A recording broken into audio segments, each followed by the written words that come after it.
My name is Manish Rao. I'm the GM of Elemental. So first off, thank you, BuffCon organizers, Memento. Second year, and the audience is still in, so definitely looks like a durable conference. And shout out to all the Amazon employees. Some of them, like Josh, I don't think I've seen you for like 8 years, so nice to see you.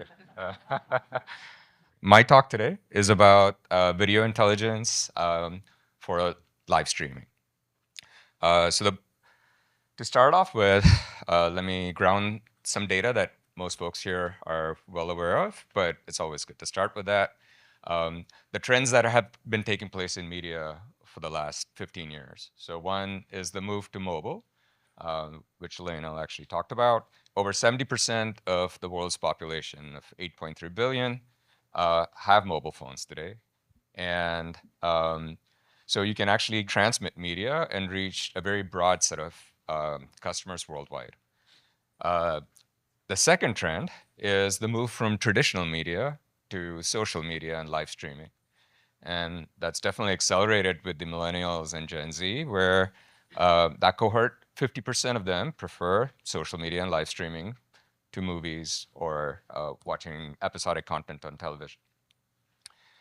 And then how is that content actually consumed? And you'll start seeing that over 70% of this cohort will never flip their phones. It's always watched in vertical mode. So how you engage with this emerging audience over primarily who consume content through mobile phones is super important. And what has accelerated this and given powers to not just the big broadcasters, but creators with a Mac laptop is AI.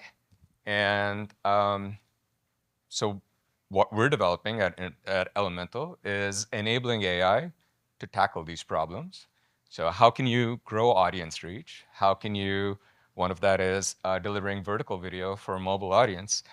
In the graphic that Lionel showed, you can actually, it was on TikTok, you actually had the FIFA World Cup game, but I think it took less than 20% of the screen, right? And sure, you can interact and see comments, but is that how you really want to consume the world's biggest sporting event?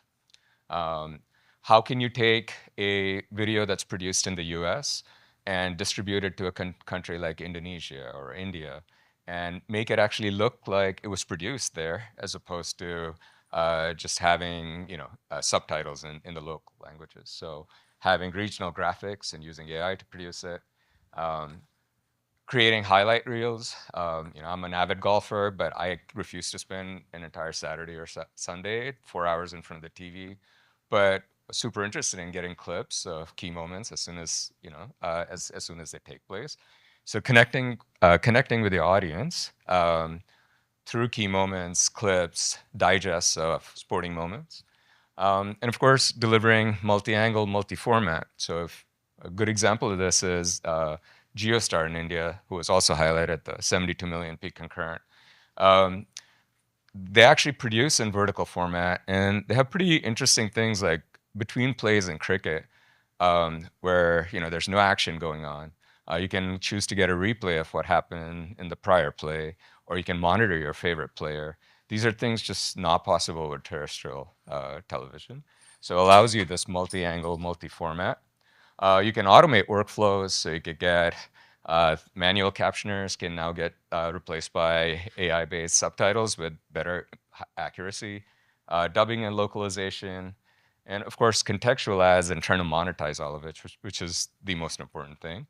And so now that AI is easily giving advertisers visibility into what exactly is their ad, following up, you can actually we see advertisers. An example is Hershey's. They may produce a holiday chocolate, holiday Hershey's Kisses, and may look for to only advertise after festive moments with families involved, or someone like Travelocity is looking for beach scenes, right? And it's news especially is very undermonetized because you could have weather, sports, family moments, and these are great opportunities to place an ad.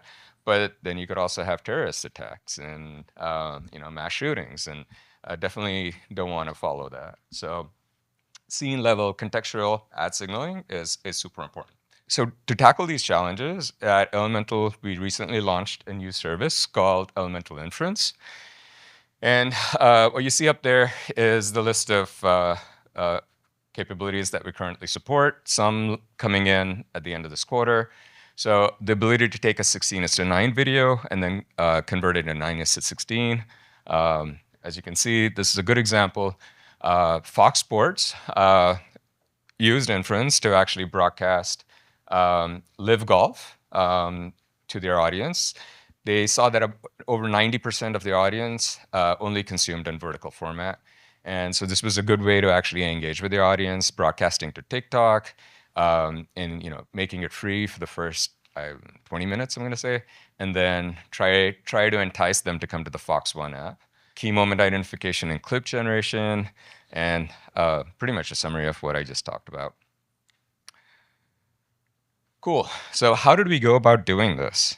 What we wanted to do is ensure that our inference is isolated from the core video plane.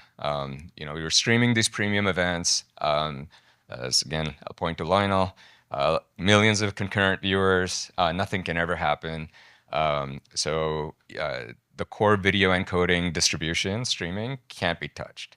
And so the best way to do this is isolate all of the video inferencing or video reasoning and inference processes into its own independent processing pipeline and take video in and metadata out. What we also found out is by taking such an approach, we can actually make it very efficient for our customers to consume the outputs. So if you look at Elemental products, we have hardware encoders. We have Media Connect that's used to transport video, but it also provides infrastructure that powers playout and live cloud production appliances. Media Live, which transcodes, creates ABR ladders for distribution streaming, and Media Tailor that does ads. So, but what you can get out of this is, let's say for the first time, you ingest video into Elemental Inference. It analyzes the video and produces a rich set of outputs. They can be consumed, the same set of outputs can be consumed to add value or new features across the chain. So for example, on Media Connect, you can do AI subtitles and include it in the mezzanine feed that gets sent to affiliates for distribution. And on Media Live, you can use the same AI data to then create 16:9 crops for vertical streaming. You can use the same data again in Media Tailor to understand what's happening at the scene level, so you can insert relevant ads. So the ability to actually have your video understanding in a separate plane that runs parallel to all of these and then can be reused was super important to us. How does live inference, how does it differ from file-based video understanding? So as you can see over here, you typically have a large studio file that you can send to a large multimodal model for analysis. But if you want to get it done quickly, you have to then segment the video. But one downside of segmenting the video is that you lose that connective tissue between scenes. You can have an action that starts in segment 1 and ends in segment 2, but they're processed in parallel. And you definitely lose the longer-term story arc in that process. The other option is then, hey, I can actually analyze the entire video at once, but maybe it becomes too expensive, and you want to reduce your token consumption. And so you start dropping video frames or analyzing just a subset of frames, but then you may miss out on key moments that took place within 3 seconds of the video. So it's a pretty tricky problem. And ideally, what you want to do is build a rolling memory buffer and then leverage that to get the best video understanding data. And so that's what we did in the inference product as video streams in. As part of the decoding process, we analyze the video. We create a common model that segments it into shot, scene. It has memory, so it looks at what happened, what was the state. and the video understanding data from the prior chunks, and then feeds it into a set of parallel models and creates a rich set of embeddings that can be used at the output stage of the encoder. And what that prevents is that you don't no longer have to actually cascade different models. So, traditionally you have video coming in, you want AI subtitles, you go to vendor one, they analyze the video, you get the output is captions in different languages. Then you go send it to another vendor that provides video understanding data and contextual metadata. So again, video is reanalyzed. Or again, then smart cropping. So you can either chain together all of these and each model adds its own latency, or you can do them in parallel, but then as a customer, you are responsible for maintaining state across all of them, combining their data in an intelligent way, and of course, doing this all in real time for live stream. So it becomes a super hard problem. And so we've taken all this complexity away from customers, ability to analyze video once, use multiple models in parallel, maintain the state on behalf of the customer, create rich set of embeddings, and then use it across different applications in a media pipeline. So that's the crux of the issue that we solved. So how do we start? This was our first architecture. Initially, we said, the space is growing too fast, and we can't keep up with models. So we should just use generic VLMs, and they'll keep updating, and we'll adopt them. And so, to deliver the features that you saw that I talked about earlier, you first start off by saying, hey, what exactly is this video? Is it episodic? Is it sport? What kind of sport is it? Does it involve a ball? Most sports do. And then, of course, you do a low latency automatic speech recognition, so ASR. Then it goes to the next, and of course, if you're doing cropping, then you identify an object on the screen, and you start tracking it across frames. But then if you actually want to do video understanding, you then take it to the next video understanding model, then say, hey, identify shot and scene boundaries, then send it to a classifier, run IAB and GARM taxonomy data, create rich metadata, then also look for prompt for, hey, was there a goal? Was there a penalty in the scene?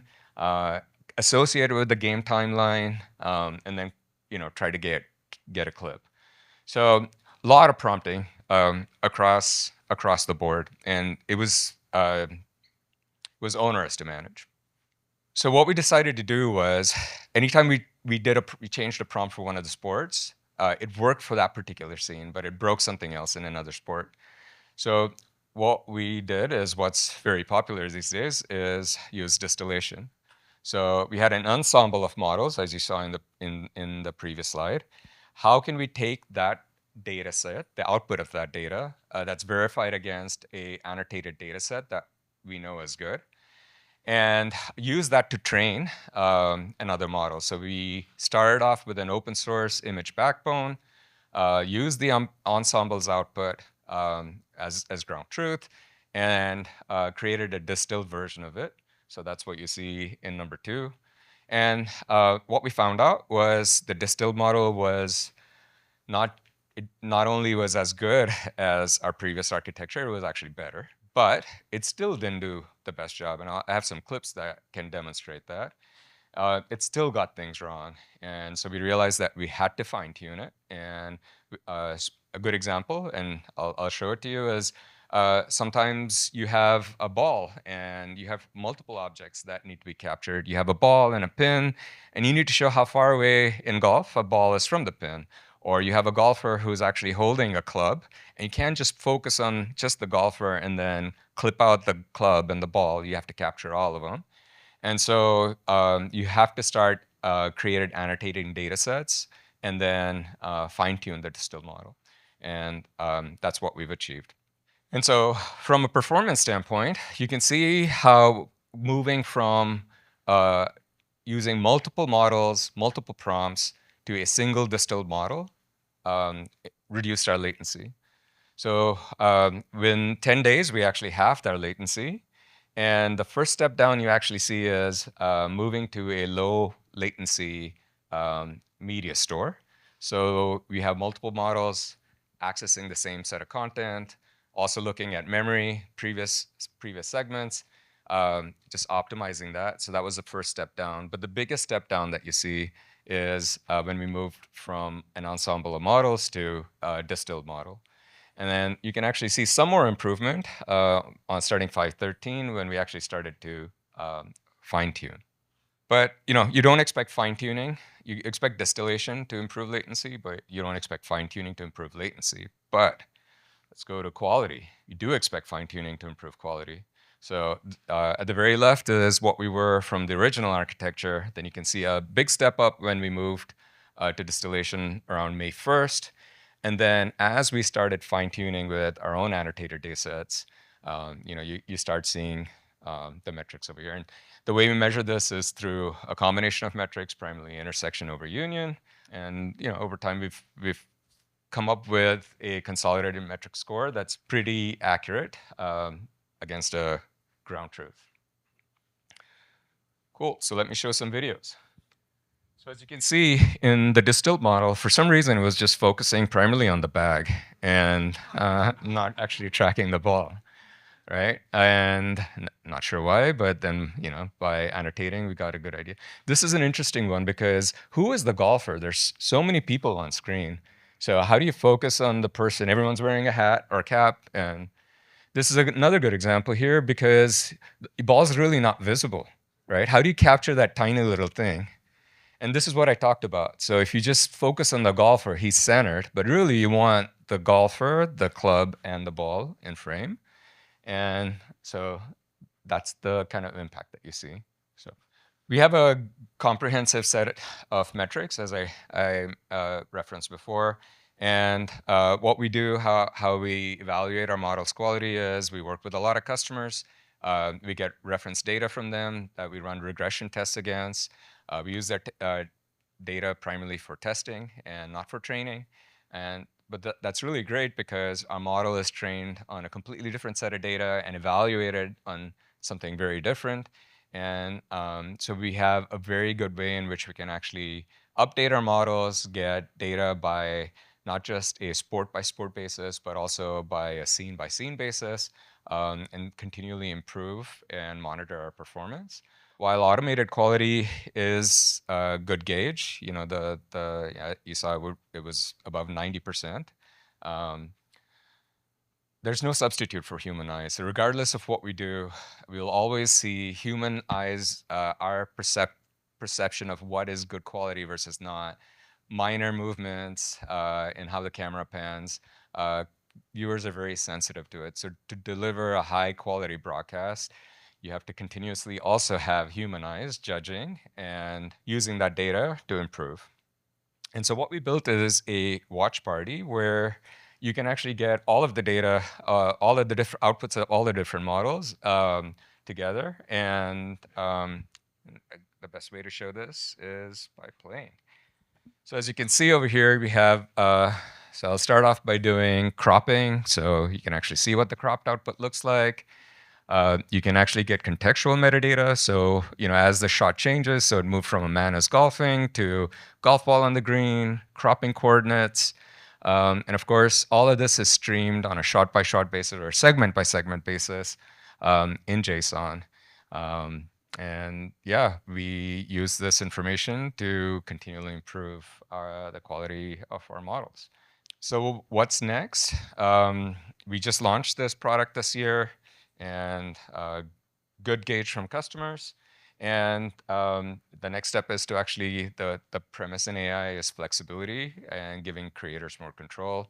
Right now it's an API-driven pipeline, and we're figuring out how to allow customers to inject their own business logic and customize the outputs while maintaining the latency and quality required for broadcast video. That is the end of my presentation. And Kiran, Brian, do you want to just introduce yourselves? So Kiran, Brian over there manages this project, and Kiran's the product manager. Unfortunately, I do have to take off after this, but if you have any questions, they're going to be around. So thank you.